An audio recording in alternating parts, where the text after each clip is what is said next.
27장 1절은 어디 문맥에 있는 내용이겠어요? 26장 끝절 다음에 있는 거겠죠.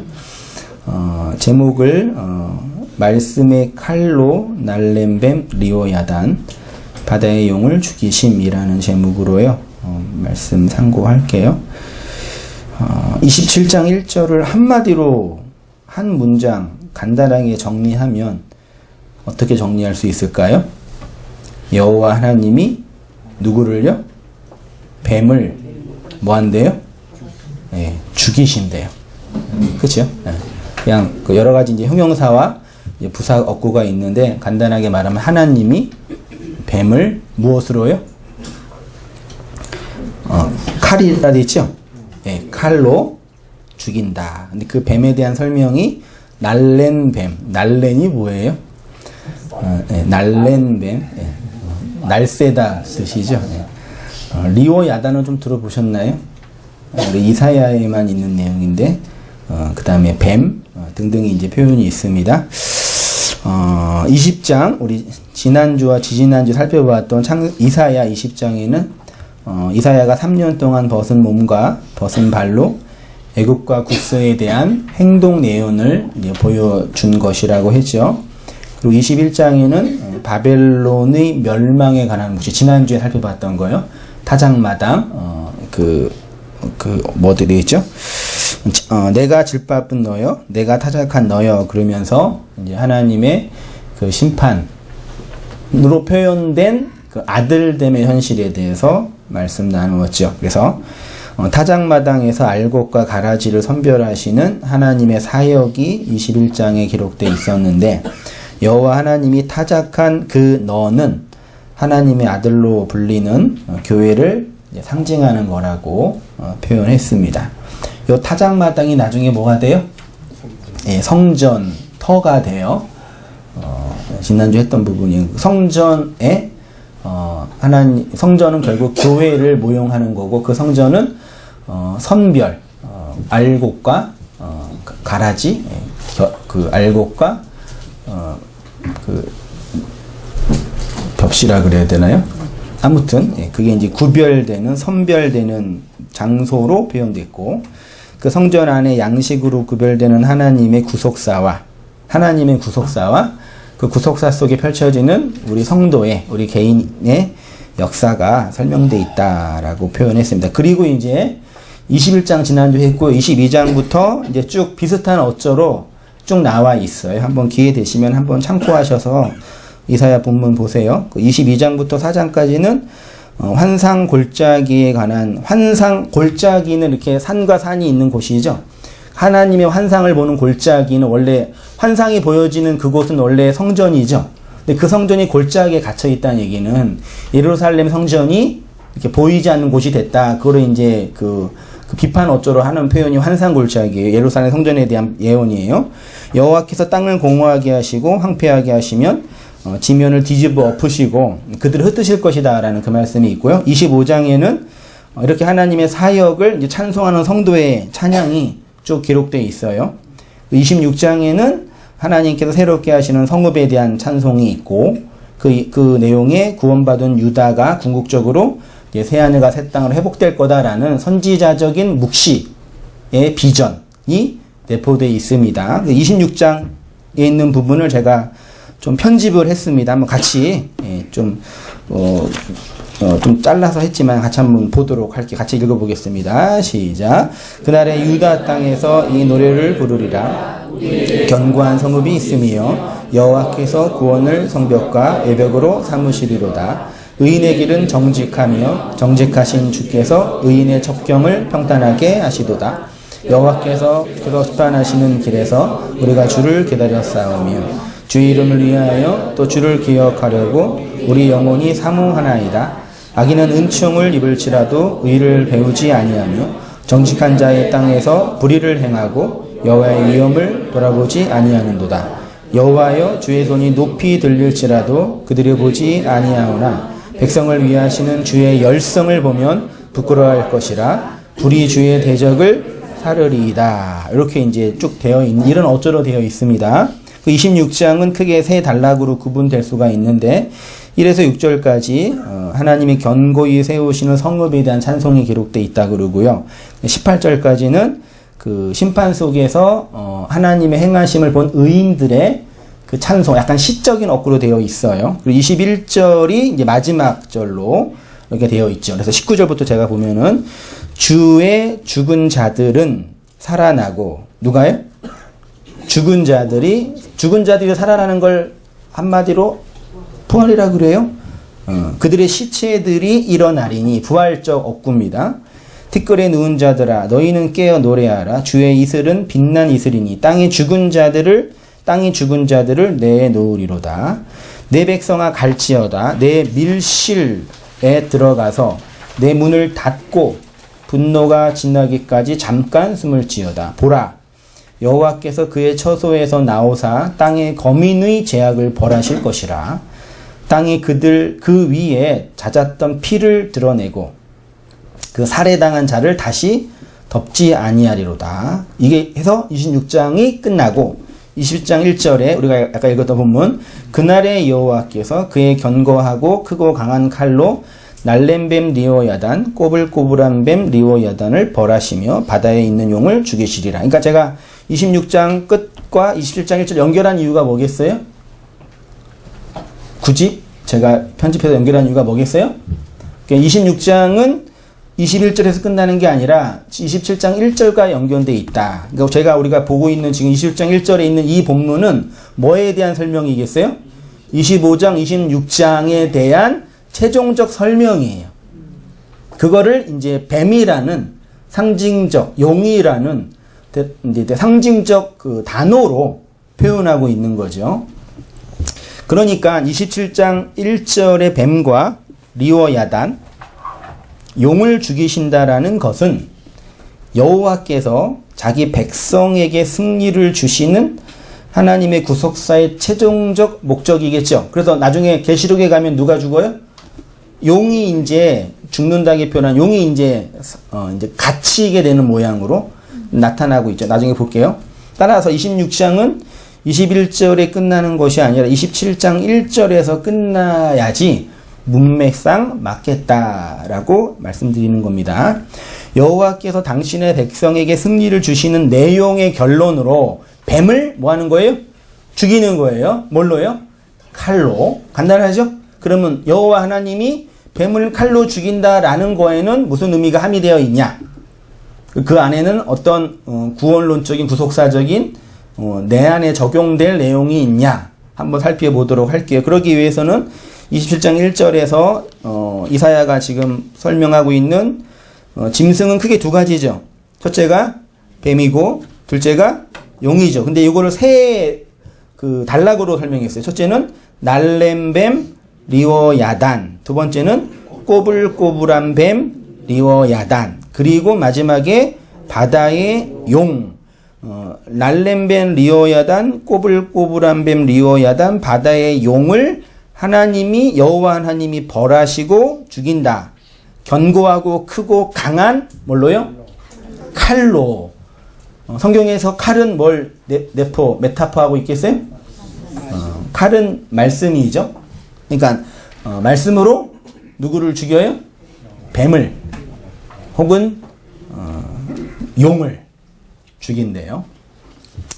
요 날렘뱀 리워야단, 꼬불꼬불한 뱀 리워야단, 바다의 용, 요 세 짐승이 상징하는 거는 뭘까 살펴볼 때, 일단 역사적으로 이사야가 기록된 역사적 배경은 대충 알고 계시죠?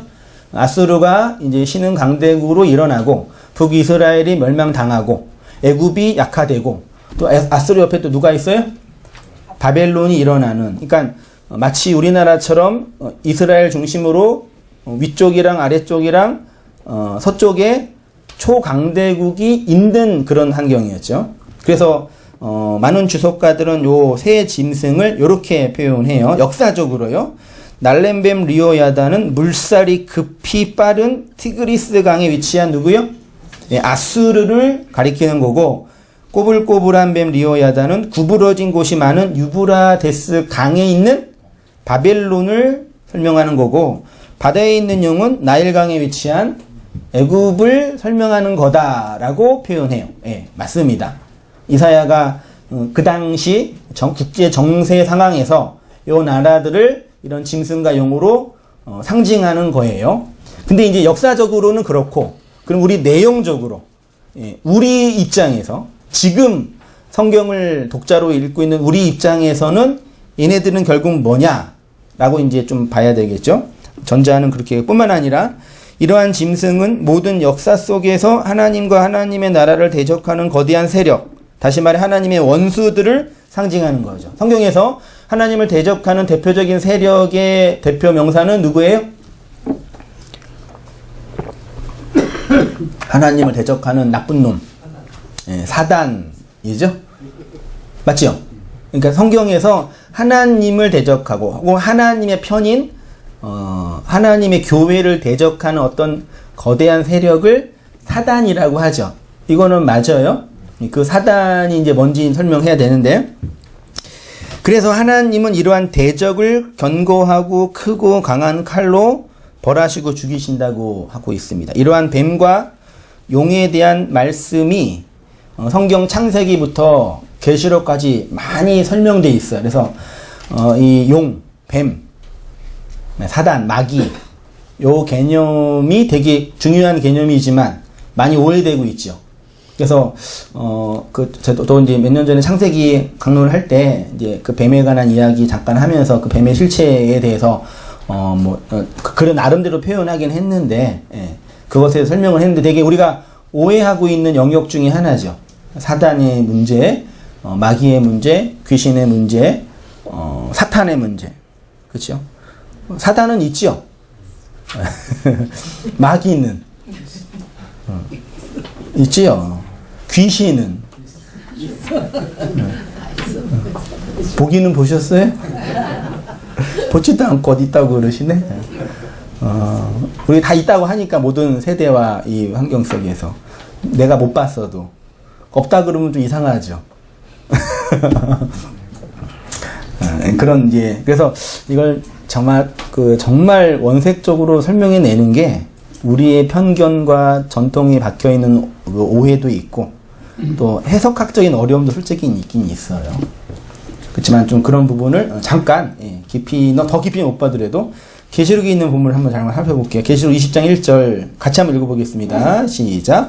또 내가 보매 천사가 무저갱의 큰 열쇠를 그의 손에 가지고 하늘로부터 내려와서 용을 잡으니 곧 옛뱀이요 마귀요 사단이라 잡아서 1000년 동안 결박하여 무저갱에 던져 넣어 잠그고 그의 임봉하여 1000년이 차도록 다시는 만국을 미혹하지 못하게 하였는데 그 후에는 반드시 잠깐 노예니라. 또 내가 계시록이에요. 묵시록입니다. 요한이 이상 속에서 하존 속에서 본 계시입니다. 천사가 헬라어로 앙겔로스죠. 이게 앙게로 아고와 관련해서 이렇게 끌고 가다라는 단어에서 나온 단어로 여겨져. 그래서 뭘 가지고 가는 거예요? 앙겔로스가 천사나 메신저로 번역했죠. 천사와 메신저는 같아요, 달라요? 우리 문맥 속에서는 다르죠. 천사 생각하면 이렇게 날개 달리고 얼굴 하얗고 좀 나한테 좋은 거 주는 좋은 애. 우리 그렇게 이미 딱 정해놨죠. 그래서 커피도 엔젤리너스 커피 있잖아요. 커피에 천사가 있는 거예요. 그래서 그 브랜드의 커피 컵에 뒤에 뭐가 있어요? 천사 날개가 있잖아요. 그러니까 악마 커피 그러면 부담스러운데 엔젤리너스 커피 하면 천사처럼 이게 부드러운 그런 느낌이 오잖아요. 그러니까 천사 하면 벌써 우리한테는 되게 영적이란 좀 그렇지만 되게 초월적인 이런 개념으로 잡혀 있죠. 근데 메신저는 사람의 역할이죠. 그러니까 천사에 대한 정확한 표현은 메신저라 그러면 정확해요. 사실은요. 말을 전달하는 자, 말을 가지고 가는 자. 그러니까 천사 하면은 말 혹은 말씀, 말을 가지고 가는 자가 또 정확한 직역에서 천사 그 말씀이 건네지는 거. 천사가 뭐의 열쇠를 갖고 있어요? 무적행이 아비소스죠. 네, 무적행 뭐예요? 끝이 없는 구멍, 동굴. 그래서 이거를 이제 흔히 우리가 뭐라고 번역해요?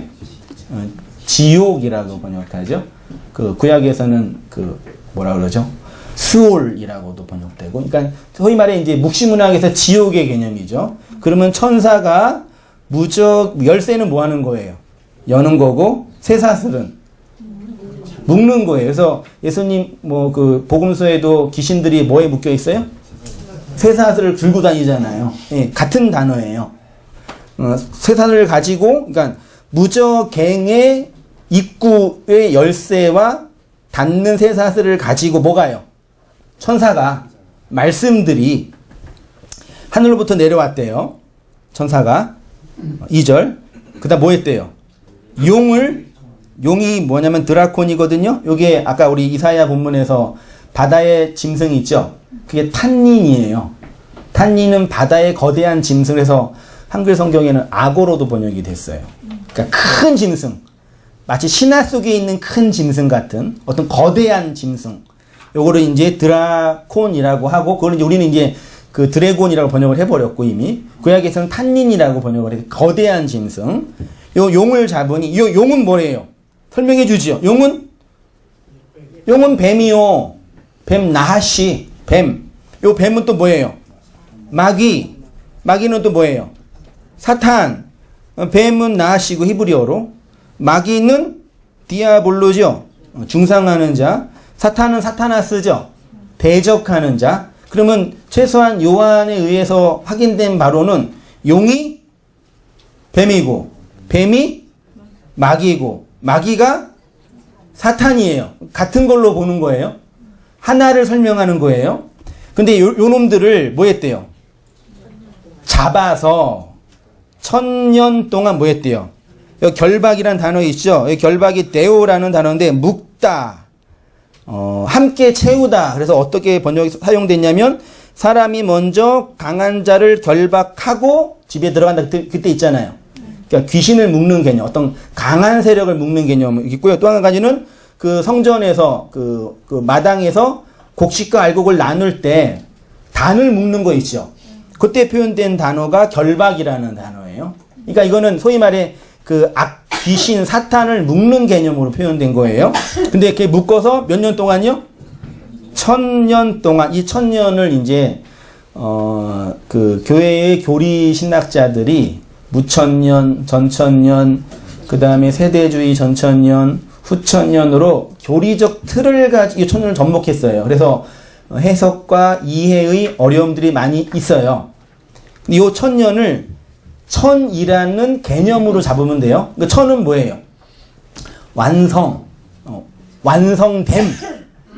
온전. 그래서 어디가 되어 있냐면 밑에 3절에 무적행에 던져 넣어 잠그고 그 위에 임봉하여 1000년이 차도록 있죠.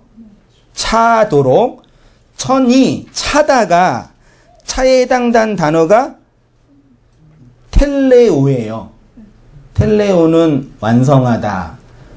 테텔레스 타이처럼 온전하게 하다. 뭐가 마지막 연결돼서 하나가 되다. 그런 개념이에요. 그러니까 1000년이 꽉 차도록 혹은 천이 완성되도록. 그 도록은 아클이라는 단어인데 까지예요. 그러니까 어떤 개념이냐면 1000년이 텔레오 아크리는 천이라는 그 존재의 완성의 개념을 향해 그 뜻으로 보면 돼요. 그때까지 차도록 결박했다고 표현되어 있어요. 다시 요거를 간단한 그림으로 그냥 간단하게 제가 간단하게 이제 헬라 히브리 다 이제 잊어버리셔도 상관없으니까 간단하게 이제 보면은 천사가 뭐예요? 말씀을 가지고 있는 던져진 말씀 메시지가 뭘 갖고 있어요? 무적행의 열쇠. 그럼 무적행이 있죠. 무적행은 입구는 있지만 끝이 없는 동굴이에요. 이 무적행이 결국 뭘 상징하는 거예요? 시작은 있지만 끝이 없는 그 끝없는 그거. 그 심연이 뭘 상징해요? 이 세상에 시작은 있지만 끝이 없는 게 뭐예요? 시작은 있는데 끝이 없어. 뭔지 모르세요? 인간의 마음이에요. 그 욕망이라고 이제 프로이드는 표현했는데, 인간의 마음은 긍정적으로 부정적으로든 끝이 있어요, 없어요? 없어요? 아, 요거만 하면 됐지? 되면? 그쵸? 돈이든, 뭐, 관계든, 모든 게 다 그래요? 맞죠? 그러니까, 이게 무적행은 한마디로 말하면 이렇게 지옥이라 표현된 게 인간의 끝없는 욕망의 근거. 예. 그 무적에, 예. 무적행이 어떻게 열쇠를 가지고 있는데, 뭘 집어넣어요, 여기에다요? 용을 안에 집어넣었대요. 그래서 여기에서 닫고 뭐가 차기까지 이게 천으로 완성될 때까지 둔다. 이렇게 표현되어 있어요. 어떤 느낌이 좀 오세요? 우리 마음이 무적행이고 그 안에 뭐가 살아요? 사탄, 마귀, 용, 나쁜 것들 다 살죠. 우글거리는 그게 있죠. 거기에서 말씀이 떨어져. 그게 뭘로 완성이 된다라고 표현하고 있는 거예요. 그러니까 요거를 그냥 문자적으로 단어적인 의미로만 본다면, 요걸 이제 신학자들이 전천년, 후천년을 보면 이제 여러 가지 해석책이 나오는데 그것도 필요하겠지만 대충 그런 어떤 합의된 느낌은 있으시죠? 제가 정확하게 이런 거라고 이게 꼭 집어서 말씀을 못 드려서 죄송해요. 왜냐면은 이게 여러 가지 좀 난감한 부분이 있으니까 저는 그렇게 이해하고 있습니다. 그렇게 보시고, 성경에서 하나님을 대적하는 대표적인 세력을 뱀, 용으로 묘사하고 있습니다. 그런데 요한은 그 뱀이 용이고 용이 마귀고 마귀가 사탄인데 뱀이 어디 있어요? 무적행 안에 있대요. 요 뱀이 무적행 안에서 미혹하는 역할을 역사, 크로노스의 시간 동안 행할 수 있도록 하나님이 허하셨다고 표현하고 있어요. 크로노스의 시간으로 되어 있어요. 본문에는요. 이 계시록에 이제 뱀과 관련된 단어가 여기 20장에 천년왕과 관련되어 있고요. 대표적인 뱀 얘기하면은 광야의 뱀 사건 기억나시죠?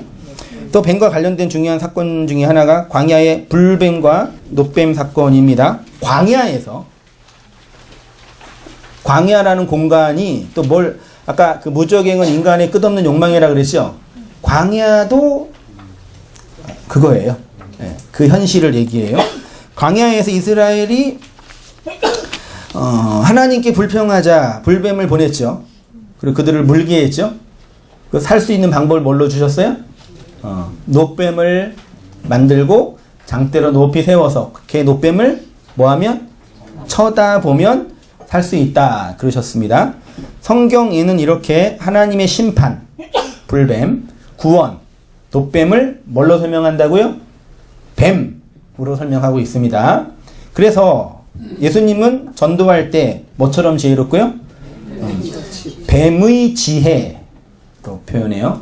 그러니까 성경에서든 모든 그 고대 문서에서든 지혜하면 대표적인 동물이, 한글 성경은 간교로 표현했잖아요. 그거 지혜예요. 가장 지혜로운 동물이다 되어 있거든요. 구원은 지식으로 얻어요, 지혜로 얻어요? 네? 그러니까 제가 그냥 표현하는 거예요. 성경에 있는 표현이 있긴 있지만 그냥 간단하게 생각해 그냥. 예. 지식으로 얻어요, 지혜로 얻어요? 지식으로 얻을 것 같아요? 여긴 별로 지식 안 좋아하시나? 어떻게 생각하세요? 지식을 열심히 쌓으면 싸울 수 있죠? 뇌에 저장할 수 있고, 그러면 그걸로 구원 받을 수 있을 것 같아요? 제가 몰라도 여쭤보는 거예요. 혹시 가능하신 그게 진짜예요. 가능할 수도 있을 수 있다고 하니까. 근데 아무리 생각해도 아닌 것 같아요. 지식이 필요 없다는 얘기가 아니라 그걸로는 구원 못 받을 것 같아요. 구원 또 받는다면. 근데 지혜는 말하자면 뭐냐면 역사 속에서 경험된 거예요. 그러니까 내가 살아나서 내 안에서 이게 축적된, 내 건 아니지만 경험된 거예요. 그걸 이제 지혜라고 이제 표현하거든요, 흔히. 근데 그 지혜의 대표를 뱀으로 설명하고, 그 구원은 지혜라고도 표현하죠. 하나님의 지혜라고도 표현해요. 하나님의 지식이라고 안 하고 하나님의 지혜라고 표현하잖아요. 그래서 우리가 구원받는다는 얘기는 하나님의 그 지혜를 안다. 하나님의 그 마음을 안다라는 의미가 내포되어 있는 거죠. 이미 전제적으로는요. 아무튼 그 하나님을 대적하고 반대하는 자로 뱀이 상징되는데, 그런데 이렇게 하나님을 반대하고 대적하는 자를 결국 누구로 지목해요? 바벨론, 아수르, 애굽, 메데파사, 암몬 등등 하다가 결국 그 모든 하나님을 대적하는 대적자로서의 그 주체를 누구로 표현해요? 너라고 하면 기분 나쁘시지만 우리 자신이라고 표현하고 있단 말이에요. 그래서 하나님을 반대하고 대적하는 자를 누구로 지목하냐면 뱀의 자리에서 하나님을 뱀으로 바라보고 있는, 선악과 먹은 인생의 모습을 상징하죠. 그래서 그 뱀에 관한 이제 최초로 설명된 이야기가 창세기 2장 이하잖아요. 같이 한번 읽어보겠습니다. 시작. 아담과 그의 아내 두 사람이 벌거벗었으나 부끄러워하지 아니하니라. 그런데 뱀은 여호와 하나님이 지으신 들짐승 중에 가장 강교하니라. 뱀이 여자에게 물어 이르되 하나님이 참으로 너희에게 동산 모든 나무의 열매를 먹지 말라 하시더냐. 여자가 뱀에게 말하되 동산 나무의 열매를 우리가 먹을 수 있으나 동산 중앙에 있는 나무의 열매는 하나님의 말씀에 너희는 먹지도 말고 만지지도 말라. 너희가 죽을까 하노라 하셨느니라. 뱀이 여자에게 이르되 너희가 결코 죽지 아니하리라. 너희가 그것을 먹는 날에는 너희 눈이 밝아져 하나님과 같이 되어 선악을 알 줄 하나님이 아심이니라 되어 있죠. 창세기 3장 3절을 보면 하나님은 여자에게 나무의 열매를 먹지 말라고 하셨는데 전제가 뭐냐면 너의 손을 뻗어서 먹지 말라고 하셨어요. 그러니까 솔직히 하나님 선악과 나무를 주신 이유는, 선악의 열매를 주신 이유는 그걸 가지고 인간을 시험하려고 주신 게 아니라 뭐 하려고 주신 거예요?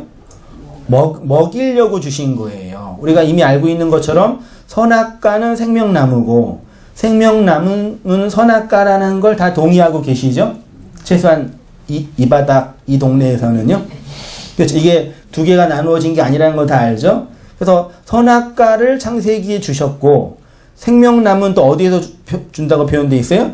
계시록에 가면 제가 썼죠. 이기는 그에게는 하나님의 낙원에 있는 무슨 나무요? 생명나무의 열매를 주어 먹게 한다 되어 있죠. 이게 원문에는 건네준다라고 표현해요. 하나님이 생명나무의 열매를 뭐 한다고요?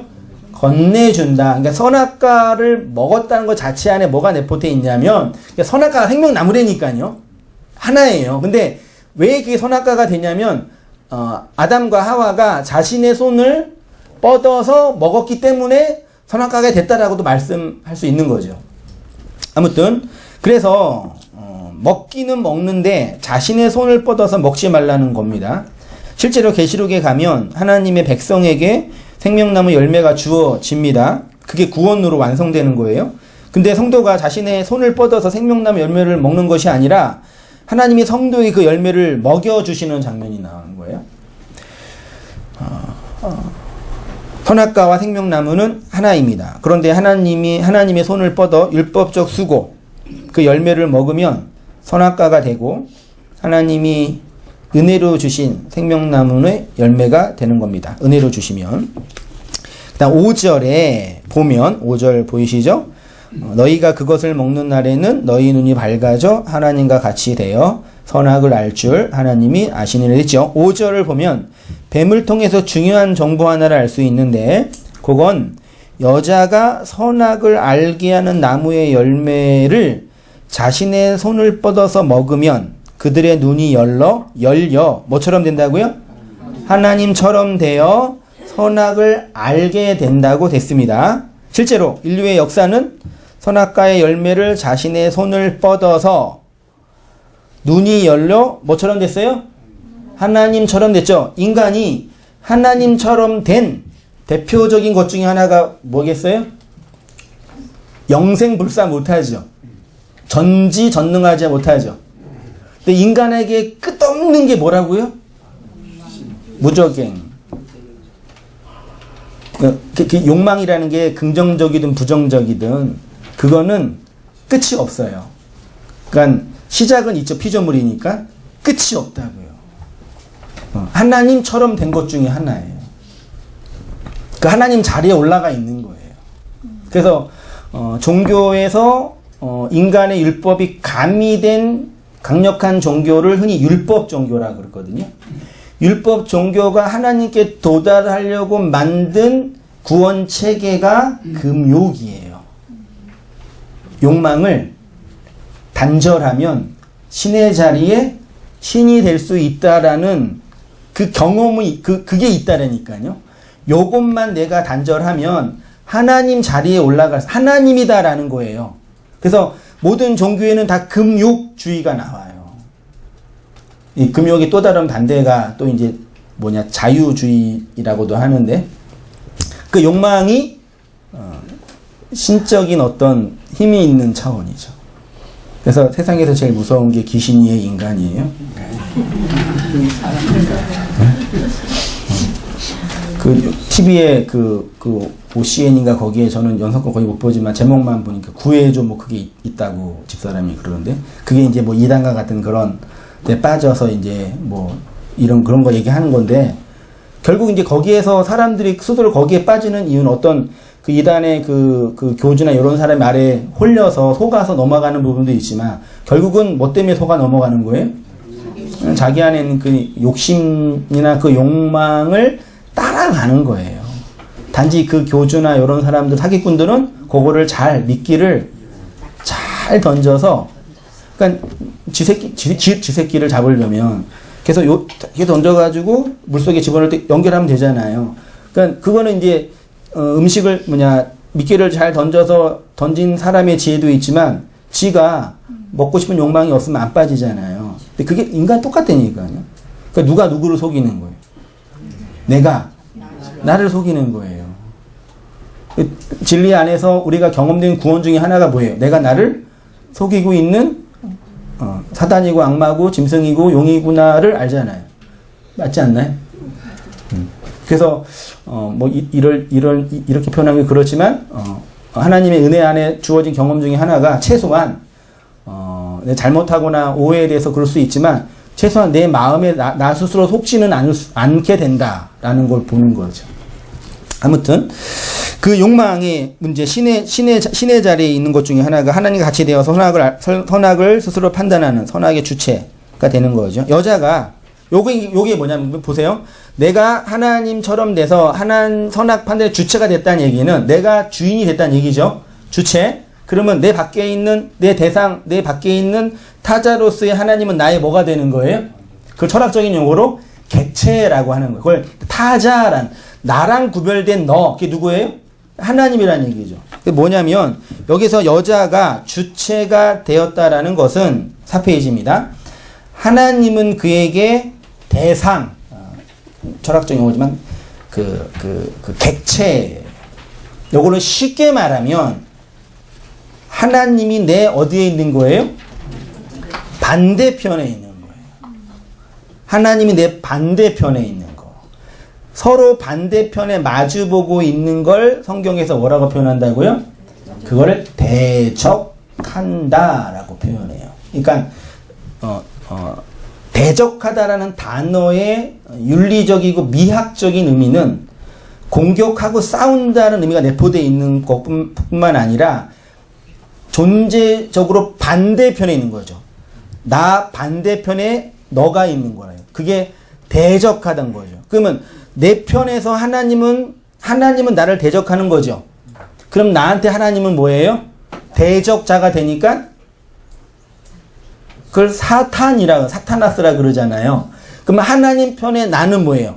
내가 하나님 대적자니까 사타나스가 되는 거예요. 대적자가 되는 거예요. 이게 좋은 거예요, 나쁜 거예요?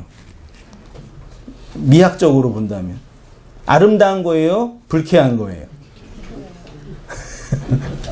귀신이냐 그러면 나쁜 거지만 반대편에 있는 거예요. 그러니까 반대편에 있는 또 다른 모습으로 설명된 걸 성경이 또 뭐라 그래요? 내가 썼나요? 아직 그러셨구나. 이럴 수가. 나 앞에 너가 있잖아요. 반대편에 있는 걸 서로 대칭해서 있잖아요. 요거를 짝이라 그런다고요.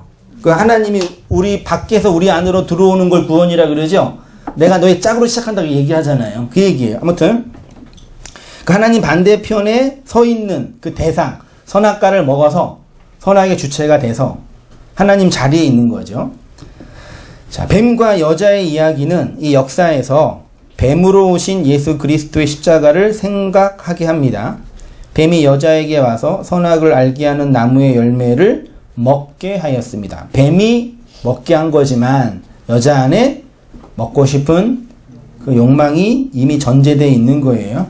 이는 예수가 뱀으로 이 역사 속에 오셔서 선악과 나무로 죽은 사건을 예표합니다. 들어보세요. 예수님이 십자가에서 죽으신 사건은 단순히 우리를 위한, 우리의 죄를 대신한, 우리를 구원하기 위한 사건 이전에 우리의 죄와 악에 대한 하나님의 심판 사건입니다. 그러니까 예수님이 뭘로 죽으신 거예요? 나의 짝으로, 나로, 네. 나로 죽으신 거예요. 그럼 예수님이 뱀으로 죽으셨잖아요. 이해 안 되세요? 안 되는 분이 계신 것 같아서 좀 마음이 한데, 예수님이 노뱀이 달린 것처럼 내가 달려야 된다 그랬잖아요. 근데 그러니까 뱀이라는 걸, 낫이라는 걸 이게 만약 부정적으로 보지 말고 하나님의 구원을 설명하는 기제라고요. 그러니까 뱀으로 죽었다는 얘기는 그 예수의 죽음의, 뱀으로 죽음의 그 죽음 속에 뭐가 내포되어 있는 거예요. 나라는 존재가 그 뱀이었다는 걸 설명하는 거란 말이에요. 거울처럼. 이해되시나요? 그러니까 예수님이 내 밖에서 나를 위해 죽으신 사랑이 많으신 분 이전에 그 예수의 죽음은 누구의 죽음이에요? 나의 죽음. 근데 뭘로 죽었어요? 뱀으로, 하나님을 대적하는 자로, 그 예수님이 그 십자가에 달려 죽을 때 하나님을 대적하는 하나님의 원수로, 그 하나님이 가렸잖아요. 하나님 모든 진노와 관에 들어갔잖아요. 하나님의 대적자로 거기에 죽은 거라니까요. 이해되세요? 그거를 우리가 심파적으로 나를 위한 하나님의 그 만극한 사랑, 그래도 패션 오브 크리스트를 보면은 예수님이 죽을 때 하늘에서 뭐가 떨어져요? 눈물이 떨어지잖아요. 그 맞는 얘기지. 그 심파적으로 이해하는데 그것도 그렇게 볼 뿐만 아니라 내가 그 모습이라고요. 나를 위한 죽음 이전에 내가 그렇게 죽는 거라고요. 다 동의하세요? 네. 그 우리의 죄와 악에 대한 하나님의 심판 사건이죠. 그래서 예수님의 십자가는 나의 죄와 악을 역사 속에서 폭로하고 드러낸 사건이에요. 예수님이 왜 2000년 전에 뱀이 되어 죽으셨겠습니까? 내가 그 뱀이라는 것, 하나님도 아닌 것이 하나님처럼 하나님의 자리에서 선악의 주인으로 왕노릇하고 있는 그 저주받은 뱀이라는 것을 가르쳐 주시기 위해서 하나님이 스스로 저주의 뱀, 저주의 나무에 달려 죽으신 거예요. 죄가 무엇입니까? 선악과 먹고 스스로 하나님처럼 하나님의 자리에서 왕으로 살고 있는 아담 군상들의 모든 것이 죄. 하나님 반대편에 있는 자. 하나님의 왕권을 스스로 도전한 인간을 지옥이라는 이 세상에서 구원하시는 것이 하나님의 왕권의 회복인 거죠. 그러니까 나의 무적행, 심연. 그러니까 성경에서 그 심연, 무적행을 예표하는 또 다른 기제가 뭐예요? 끝도 없이 있는 그 무적행을 또 구약에서 표현하는 게 그게 자궁이에요. 또 그 표현이에요. 그 자궁이 인간의 또 마음이라고 표현하거든요. 그 마음을 가지고 있는 인간이 살 수 있는 유일한 길은 뭐예요?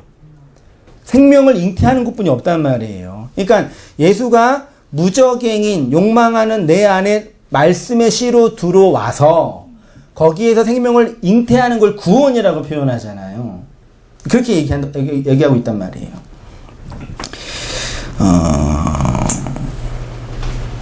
하나님의 왕권을 스스로 도전한 인간을 지옥이라는 이 세상에서 구원하시는 것이 하나님의 왕권의 회복입니다. 하나님 이렇게 짐승으로, 뱀으로, 용으로, 왕으로 타고 있는 나와 아마겟돈 전쟁, 말씀 전쟁을 일으키셔서 나의 바벨론 왕국을 무너뜨리시는 거죠. 그래서 이사야가 본문에서 뱀을 무엇으로 죽인다 그래요? 칼. 칼은 뭐예요? 말씀. 견고하고 크고 강한 칼로 그 뱀을 죽이신대요. 그래서 히브리서에서 광야 여정 속에서 1세대의 죽음의 사건을 말씀이 그들을 폭로하고 드러나게 하신 것이라고 표현하죠. 히브리서 4장 14절, 12절, 13절 한번 같이 읽어보겠습니다. 시작. 하나님의 말씀은 살아있고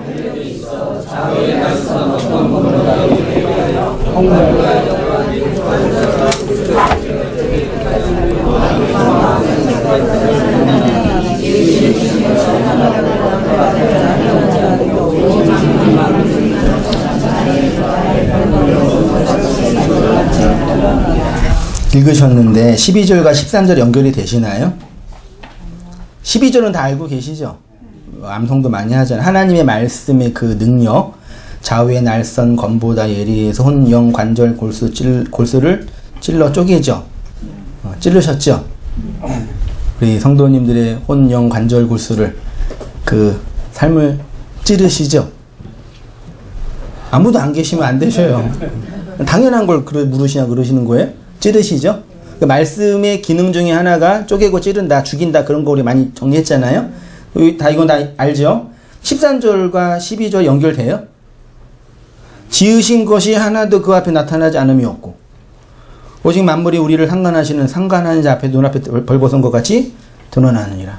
요게 앞에 있는 절과 무슨 관계가 있냐고요. 그래서 어려워요. 문맥상. 그렇지 않나요? 저는 그래요, 지금요. 히브리서 4장이 어떤 문맥에서 흘러나오는 말씀인지 아세요? 하나님 이거 지금 말씀 얘기하잖아요. 하나님이 이스라엘에게 말씀으로 준 게 뭐예요? 만나를 어디에서 주셨어요? 광야. 그래서 2장, 3장 어떤 내용이 있냐면 이스라엘의 광야 여정에서 이스라엘의 광야 여정의 결론은 뭐예요? 1세대 이스라엘 백성은 다 죽었더라예요. 걔네가 순종하지 않아서 다 죽었더라. 그 얘기를 3장에 쭉 하는 거예요. 그 죽음의 내용의 결론을 오늘 우리 본문 이것처럼 이사야 27장 1절이 26장을 정리해내는 것처럼 앞에 있는 광야 이스라엘의 역사적 사건을 한마디로 한 문장으로 정리한 것이 하나님의 말씀이 살아있어서 관절과 혼과 영을 찔러 쪼갠다라고 표현하는 거예요. 그들이 광야 1세대의 과정을 통해서 만나 먹고 다 죽었다 그 얘기하는 거예요. 그게 12절 말씀이에요. 그리고 13절에 뭐가 나와요? 지으신 것이 하나도 그 앞에 나타나지 않음이 없고 이렇게 돼 있어요. 다 죽였잖아요. 끝난 거죠. 근데 뭐가 돼 있어요? 지으신 거. 요게 히브리 헬라어로 보니까 크티시스인데 창조된 것, 피조된 것이에요. 태초에 하나님이 천지를 창조하셨죠. 창세기 1장 1절. 무엇으로요? 요한복음 1장 1절과 3절에 말씀으로 천지를 창조하셨죠. 그때 창조한 천지는 뭐예요? 성경에서 하나님이 창조한 창조물은 뭐예요? 해, 달, 별, 지구, 땅, 나무, 별 요걸 창조했어요? 하나님 창조 안 하셨다고요, 그러면요? 그 하나님 창조하셨어요? 있으니까 있는 거, 있으라니까 있는 거죠. 근데 성경 최소한 창세기 1장 1절과 요한복음 1장 1, 2, 3절에서 말하는 그 창조된 피조물은 뭐겠냐고요? 교회예요, 교회. 하나님의 교회를 하나님 뭘로? 말씀으로 창조했단 말이에요. 그래서 13절이 지으신 것, 피조된 것이 만들어졌다라고 말씀하고 있는 거예요. 앞에는 다 부시고 말씀으로 다 부시고 13절에서요. 그 앞에 나타나지 않음이 없고 만물이 우리를 상관하는 자 있죠. 상관이 뭐죠? 나한테 상관하지 마. 그 말이죠. 관여하다. 신경 쓰지 마. 그 다음 더 깊은 의미는 남녀가 상관하다가 뭐예요? 성관계를 맺다 그 뜻이에요. 요 상관은 그걸로 표현되어 있어요. 그러니까 근데 이거를 원문으로 보면은 호로고스로 되어 있더라고요. 호로고스는 그냥 그 말이죠.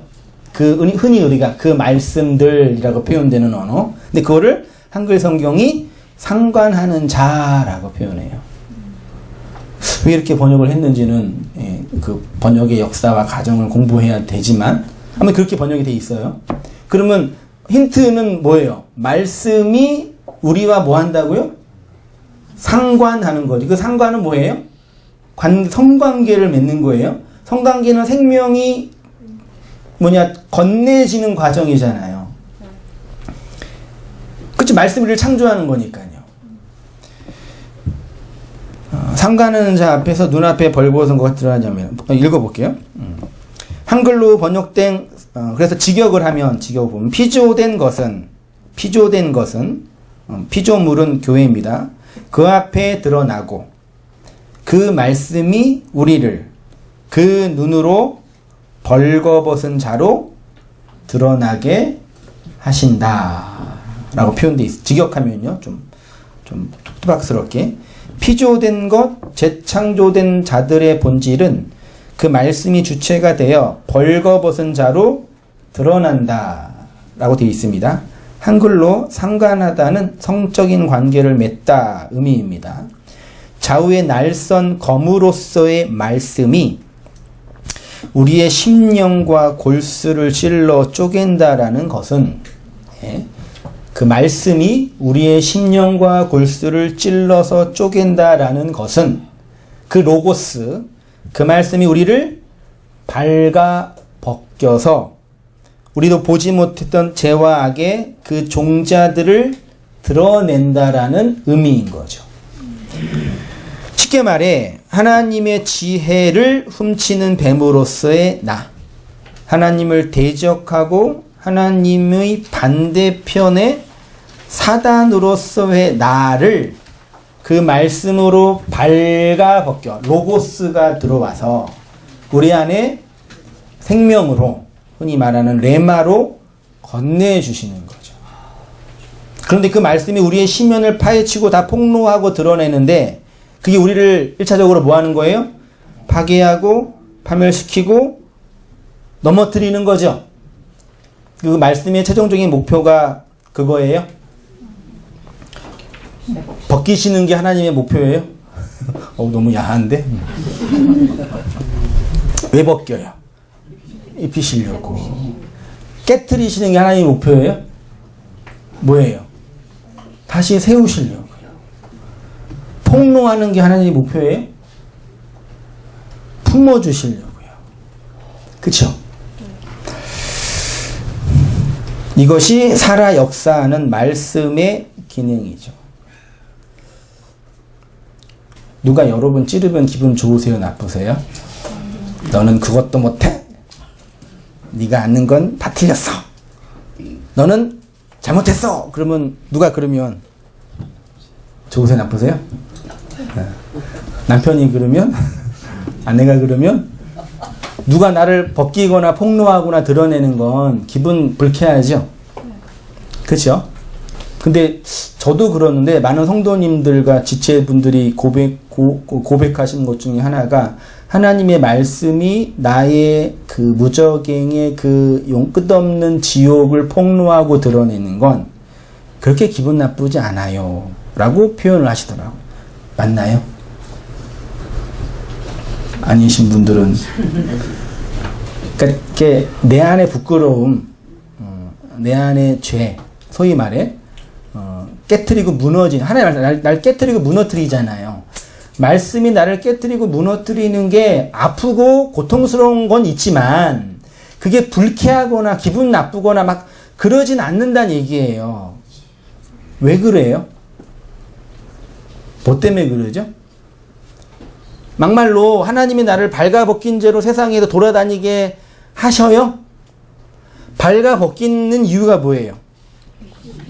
다시 입히시려고 깨트리고 무너뜨리는 이유가 뭐예요?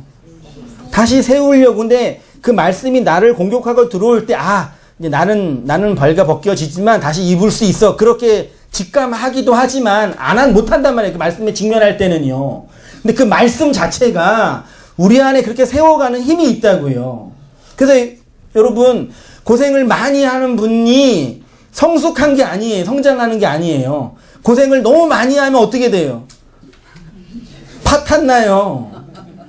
고생 자체는 아무런 효과도 없어요. 맞나요?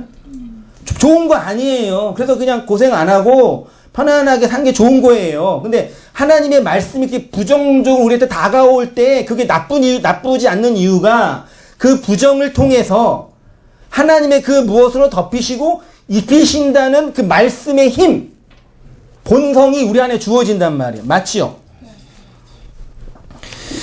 그래서 말씀이 우리의 죄악을 폭로한다라는 것은 그 말씀이 우리를 벗는 기능을 하는데 그걸 벗겨짐이 꼭 기분 나쁜 것만은 아니죠.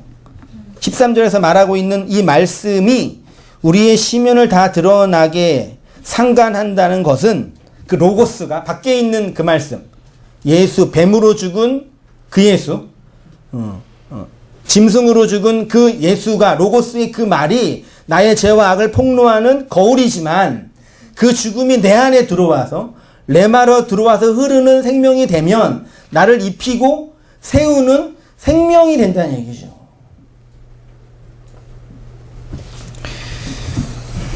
그 로고스가 우리의 죄와 악을 폭로하고 드러내면 상관하면 발가 벗겨지지만 그 생명의 강이 레마로 흐르게 되죠. 그래서 구약에 성전이 2개 있죠. 눈에 보이는 성전, 그 다음에 눈에 보이는 성전을 담고 있는 보이지 않는 성전. 눈에 보이는 성전은 율법으로 세워진 성전이죠. 눈에 보이지 않는 성전은 주로 누가 봤어요? 선지자들이 봤어요. 그러니까 선지자들이 그 깨트리고 무너뜨리는 그 하나님의 화와 저주를 심판하면서도 그 속에서 소위 말해 위로를 얻을 수 있었던 것은 그들 안에는 이 율법 안에서 보이지 않는, 소위 말해 그 율법 안에서 보이지 않았던 그 하늘 성전, 하존 속에서, 묵시 속에서 본 그 성전에 대한 경험과 믿음이 주어졌기 때문이에요. 그 대표적인 이야기가 이사야나 다니엘 다 그런 비전이 있는데, 에스겔서, 에스겔의 이야기를 잠깐 편집을 했어요. 47장 1절 이하인데 같이 한번 읽어보겠습니다. 시작. 그가 나를 데리고 성전 문에 이르시니 성전의 앞면이 동쪽을 향하였는데 그래서 물이 나와 동쪽으로 흐르다가 성전 오른쪽 제단 남쪽으로 흘러내리더라. 그가 또 나를 데리고 북문으로 나가서 바다길로 꺾여 동쪽을 향한 바깥문에 이르시기로 본즉 물이 그 오른쪽으로 스며 나오더라. 그가 내게 이르시되 인자야 내가 이것을 보았느냐 하시고 나를 인도하여 강가로 돌아가게 하시기로 내가 돌아가니 강 좌우편에 나무가 심이 많더라. 그가 내게 이르시되 이 물이 동쪽으로 향하여 흘러 아라바로 내려가서 바다에 이르리니 이 흘러내리는 물로 그 바다의 물이 되살아나느니라. 이 강물이 이르는 곳마다 번성하는 모든 생물이 살고 또 고기가 심이 많으리니 이 물이 흘러 들어가므로 바닷물이 되살아나겠고 이 강이 흐르는 각처에 모든 것이 살아날 것이며. 요 에스겔이 본 환상 속에 있는 성전은 있어요, 없어요? 있는 거예요, 없는 거예요? 이게 없다면 여러분 우리가 신앙생활을 해야 돼, 말아야 돼? 선지자들이 하존 속에서 경험했던 게 성령 받은 교회 안에서 경험되는 하나님 나라와 똑같은 거예요. 지금 눈에 보이는 성전 다 무너졌죠. 선지자들이 그 무너진 것 속에 그걸 통해 껍질을 깨고 나오는 고치처럼 그 깨트려짐을 통해 세워지는 하늘 성전을 본 거예요. 그 하늘 성전에는 뭐가 있어요? 양식과 물이 흘러나온단 말이에요. 그러니까 이게 이 성전 진짜 보면 좋지 않을까요? 그러면 우리 신앙생활 더 잘할 수 있겠죠. 이 물리적으로 보이는 이 세상 다 무너지잖아요. 근데 실제로 이 묵시 하존에서 본 이 천국, 요걸 실제로 보면 좋겠죠. 요거 실제로 보여주는 사람들이 있어요. 이게 누구예요? 이단들. 네, 인간의 욕망은 요거를 보고 싶어요, 물리적으로. 그 무적행의 그 내용을 눈에 보이는 것을 오해하고 착각하게 만든 거라니까요. 이 메커니즘이에요, 사실은요. 이거는 우리가 눈으로 볼 수 있어요? 만질 수 있어요? 이 율법의 세상에선 영원한 타자처럼 느껴진다니까요. 그래서 선지자들이 하존이라는 영을 받아 말씀으로 주어져 레마로 흐르는 것으로 내 안에서 경험되는 거예요. 그거를 이제 구약에서는 양식과 물로 표현된 거란 말이죠. 그래서 성도의 내면 안에 예수님도 그랬잖아요. 나를 믿는 자는 그 배에서 이 욕망, 무적행, 끝도 없는 그 욕망의 무적행에서 뭐가 흘러나온대요? 물, 그 말씀, 진리의 물이 흘러나온다고 표현하는 거예요. 그러니까 금욕해서 욕망을 막아서 나오는 게 아니라 그 그리스도의 그 말과 영으로 주어지는 그 은혜로 계속 흘러나오는 차원으로 설명하는 거죠. 그걸 말씀이 우리한테 일하는 내용으로 설명하고 있는 거죠. 그래서 그 말씀이 이렇게 쪼개고 깨트리고 무너뜨려서 피조된 그 존재를 발가벗게 드러내는 과정을 통해서 언약을 세우시는 거죠. 그래서 선지자들이 환상 속에서 성전을 볼 때 그 성전에는 반드시 먹을 수 있는 뭐예요? 양식과 마실 수 있는 물이 있었습니다.